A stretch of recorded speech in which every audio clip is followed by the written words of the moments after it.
भाई jutsu Kaisen का season 3 का फर्स्ट एपिसोड आ गया। तुमने ऑलरेडी देख लिया, कैसा लगा कमेंट्स में जरूर बताना।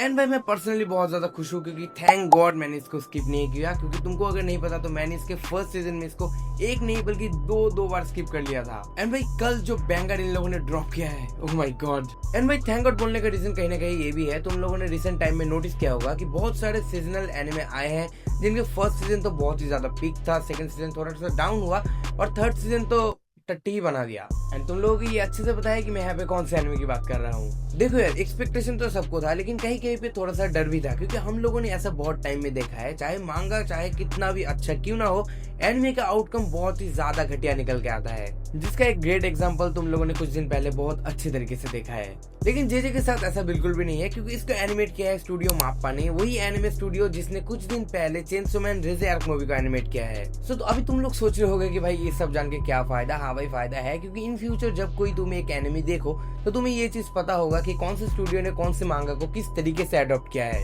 और भाई इसी वजह से हम लोगों को इतना बढ़िया एनिमेशन देखने को मिला है। नाउ अभी बात करते हैं इसके एपिसोड के लेके, जहाँ पे हमें इस 2 एपिसोड में बहुत सारे न्यू कैरेक्टर्स को दिखाया गया है, जहाँ पे सबसे पहले आता है जेनिन फैमिली। नावा, ओजी एंड जेनिची जेनिन, ये तीनों ही जेनिन फैमिली के मेंबर्स है और ए क्लास सोर्सर्स है।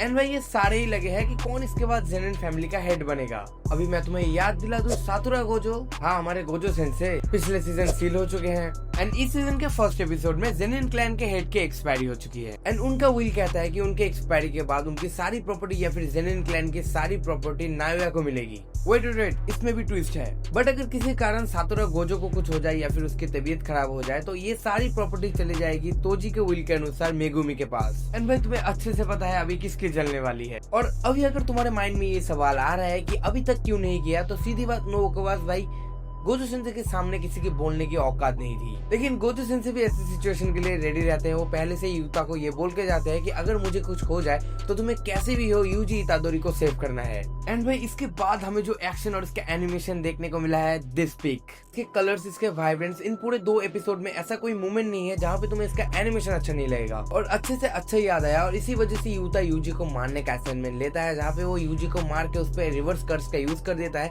जहाँ पे वो सबको ये दिखाता तो है कि उसने यूजी को मार दिया है, but this is actually all part of the plan. And now finally इस 2 एपिसोड का मेन इवेंट फाइनली टेंगेन को इंट्रोड्यूस कर दिया गया है। और अगर तुम्हें नहीं पता कि टेंगेन कौन है, देन तुम्हें बता दो, ही इज एंशिएंट सोर्सरर, जो कि ऑलमोस्ट 1000 सालों से सोर्सरर्स की प्रोटेक्ट कर रहा है। कुछ गलत बोल दिया क्या? सोर्सरर जो भी हो, he is the big shot here. और हमें आगे ही पता चलने वाला है कि वो बाहर आता है कि नहीं, और अगर वो बाहर आता है तो हमें आगे एपिसोड में क्या क्या देखने को मिलता है। जो भी हो, I am so excited for the next episode. तुम कितना ज्यादा एक्साइटेड हो कमेंट में बताना मत भूलना, और आगे जानने के लिए सब्सक्राइब।